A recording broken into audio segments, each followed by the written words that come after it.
Hello guys, welcome back. ये कहानी है दिल्ली के संगम विहार में रहने वाले दो लड़कों की। एक का नाम शीशपाल था और दूसरे का नाम मदन। मदन और शीशपाल एक ही ऑफिस में जॉब किया करते थे। एक रोज़ उन दोनों ने बाहर घूमने जाने का प्लान बनाया और शीशपाल ने ऑनलाइन एक होटल में कमरा बुक कर लिया। और फिर 2-3 दिनों के बाद वो दोनों एक बस से उस जगह जाने के लिए रवाना हो गए। लगभग 6 से 7 घंटों के सफ़र के बाद वो लोग अपनी लोकेशन पर पहुंच गए। रात के 11:30 बजे का वक्त हो रहा था। जिस होटल में शीशपाल ने रूम बुक किया था, वो दोनों उस होटल के पास पहुंच गए थे। वहां जाकर उन लोगों ने देखा कि होटल पूरी तरीके से बंद था और उसके ताले पर एक सील लगी हुई थी। वो दोनों वो ताला देखकर बहुत ज़्यादा परेशान हो गए। अब मदन बार बार शीशपाल से कहने लगा, एक बार चेक कर लो कि हम सही लोकेशन पर आए हैं। कभी कभी होटल के नाम भी सेम होते हैं और ये होटल तो काफ़ी समय से बंद लग रहा है। लेकिन फिर अचानक ही उनको अपनी ओर आता हुआ एक ऑटो नज़र आया। ऑटो वाला उन दोनों के करीब आया और कहने लगा, अरे भैया, कहाँ जाना है आपको? फिर मदन आगे बढ़ा और उस ऑटो चालक को शीशपाल के मोबाइल में उसने उस होटल की लोकेशन दिखाई और उससे पूछा, क्या हम सही जगह खड़े हैं? क्या ये यही होटल है?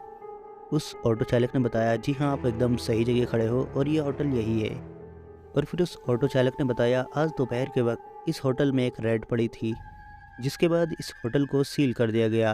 बताया जा रहा था कि इसमें कुछ गैरकानूनी काम हुआ करते थे। और फिर मदन ने उस ऑटो चालक से कहा, क्या यहाँ कोई नियर बाई और कोई दूसरा होटल है जिसमें हमें इस समय कमरा भी मिल जाए? ऑटो वाले ने कुछ देर तक तो सोचा, उसके बाद कहने लगा, यहाँ से थोड़ी दूर पर एक होटल है तो, लेकिन मैं आपको ये नहीं बता सकता कि उसमें इस समय आपको कमरा मिल जाएगा या नहीं। हमें चल के ही देखना पड़ेगा। उसके बाद शीशपाल और मदन उसके ऑटो में सवार हो गए और वो आदमी ऑटो लेकर चल दिया। कुछ ही दूर जाने के बाद उन्हें सड़क के किनारे पर एक होटल का बोर्ड नजर आया। मदन ने जैसे ही वो बोर्ड देखा, उसने ऑटो चालक से तुरंत ही ऑटो रोकने को कह दिया। वो होटल का बोर्ड काफ़ी ज़्यादा पुराना था और उस बोर्ड के ऊपर सिर्फ होटल लिखा हुआ था और उसके आगे एक एरो बनी हुई थी जो इशारा कर रही थी कि होटल राइट हैंड साइड की तरफ है।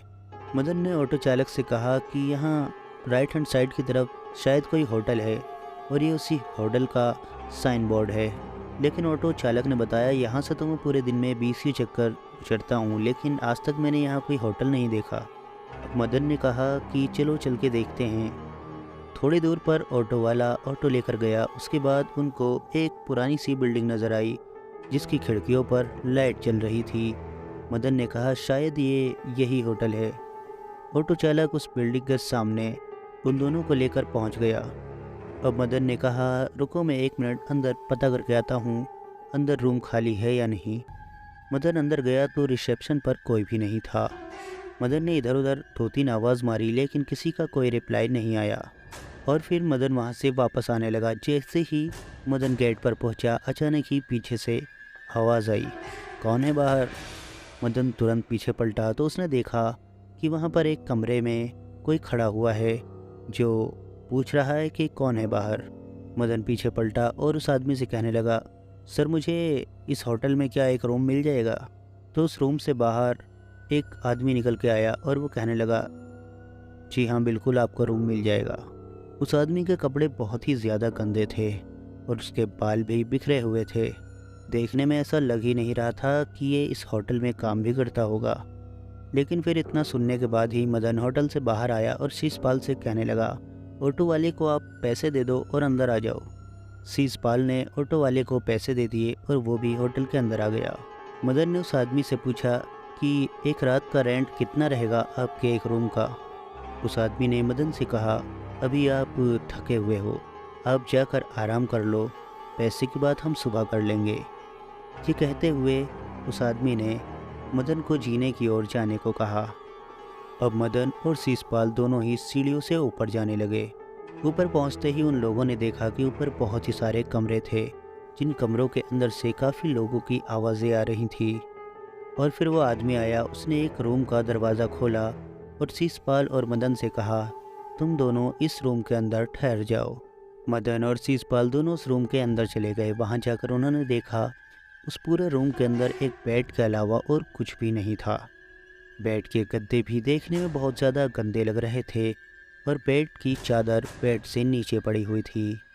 लेकिन उन दोनों को वो रात बितानी थी, इसलिए दोनों ही उस बेड पर जा कर के लेट गए। दोनों थके हुए थे, इस वजह से दोनों को ही नींद आने लगी। फिर अचानक ही शीशपाल की आंख खुली और उसको ऐसा महसूस हुआ जैसे कि उनके रूम में कोई इधर उधर टहल रहा है। शीशपाल ने जैसे ही मदन को जगाया तो मदन ने देखा कि उनके रूम में एक आदमी खड़ा हुआ है। मदन ने पूछा, कौन हो तुम? वो आदमी पीछे पलटा तो वो आदमी वही था जो उन्हें रिसेप्शन पे मिला था और उसने कहा, मैं तुम्हें ये चादर देने आया हूँ। फिर उस आदमी ने उन्हें वो चादर दे दी और रूम से बाहर जाने लगा। मदन उठकर कहने लगा, आप रूम के अंदर कैसे आए? रूम तो अंदर से लॉक था। फिर वो आदमी बोला, मैं किसी भी रूम के अंदर जा सकता हूँ। ये कहते हुए वो आदमी वहाँ से चला गया। अब एक बार फिर से वो दोनों सोने लगे और एक बार फिर से शीशपाल को ऐसा लगा जैसे कि उनके रूम में फिर से कोई टहल रहा है। शीशपाल समझ गया था कि ये वही रिसेप्शन वाला आदमी है और शीशपाल बोला, अब क्या काम है? अब तुम यहाँ क्यों आए हो? लेकिन जब शीशपाल ने पलट कर देखा तो उसके आगे पीछे कोई भी नहीं था। शीशपाल पूरे रूम में अपनी निगाहें दौड़ाने लगा।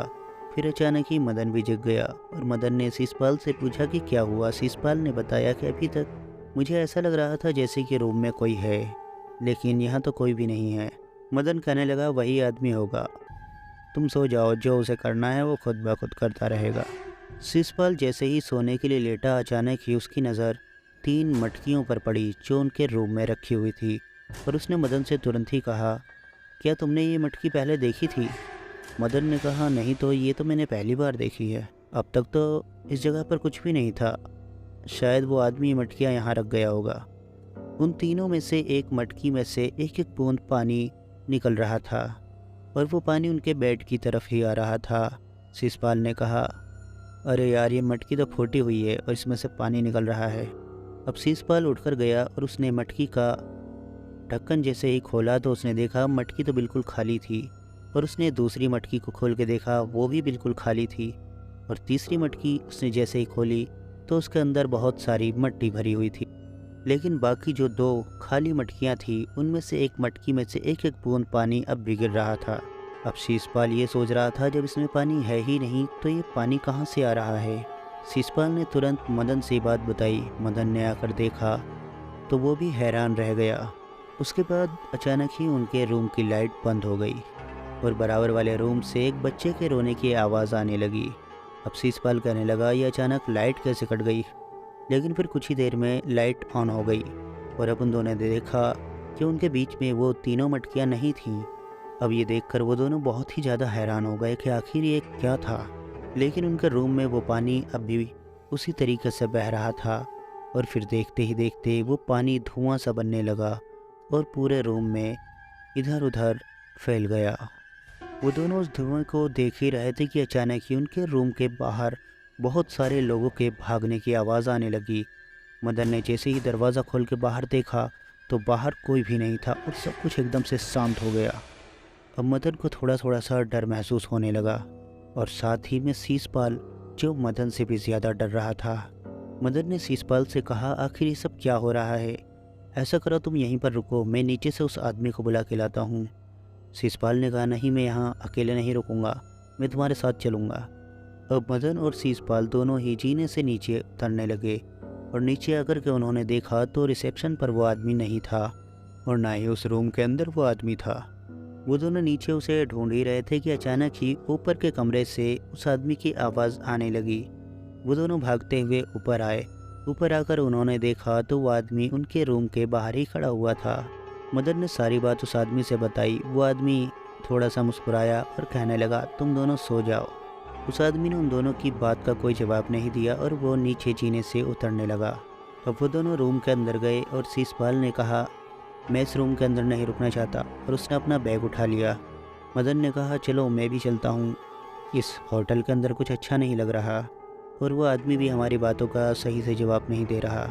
उन दोनों ने अपने बैग उठाए और जैसे ही अपने रूम के बाहर आए तो उन्होंने देखा जितने भी वहाँ पर रूम थे सबके दरवाजे खुले हुए थे और सभी रूम के बाहर कुछ लोग खड़े हुए थे। कहीं कोई बच्चा खड़ा था, कहीं कोई आदमी खड़ा था, कहीं कोई औरत खड़ी थी, और वो सभी लोग उन दोनों को देखे जा रहे थे। वो सभी लोग इतनी शांति से उन दोनों को देख रहे थे कि अब उन दोनों को उन सभी लोगों से डर लगने लगा। शीशपाल चुपके से मदन के कान में बोला, मुझे ये लोग इंसान नहीं लग रहे, जितनी जल्दी हो सके यहाँ से बाहर निकल जाओ। अब वो दोनों जीने की तरफ जा ही रहे थे और जैसा कि शीशपाल ने कहा था बिल्कुल वही हुआ। वो सभी लोग हवा में इधर उधर उड़ने लगे और उनके पीछे आने लगे। वो दोनों भागते हुए किसी तरह नीचे आ गए। जैसे ही वो दोनों नीचे आए तो नीचे वही आदमी खड़ा हुआ था और उन दोनों को देखते ही वो कहने लगा, तुम यहाँ से कहीं नहीं जा सकते, तुम दोनों सो जाओ, जाओ ऊपर जाके दोनों सो जाओ। मदन कहने लगा, हमें यहाँ नहीं ठहरना, हम जा रहे हैं। और वो दोनों दरवाजे को खोलने की कोशिश करने लगे, लेकिन दरवाज़ा किसी तरह खुल ही नहीं रहा था। और फिर अचानक ही उस आदमी ने शीशपाल को पकड़ के उसका गला दबाना शुरू कर दिया और ज़ोर ज़ोर से चिल्ला चिल्ला कर कह रहा था कि तुम सो जाओ, तुम सो जाओ, नहीं तो तुम मरोगे। पास ही में रखी हुई एक कुर्सी से मदन ने ज़ोर ज़ोर से उस आदमी को मारना शुरू कर दिया, लेकिन उस आदमी को तो बिल्कुल भी असर ही नहीं हो रहा था।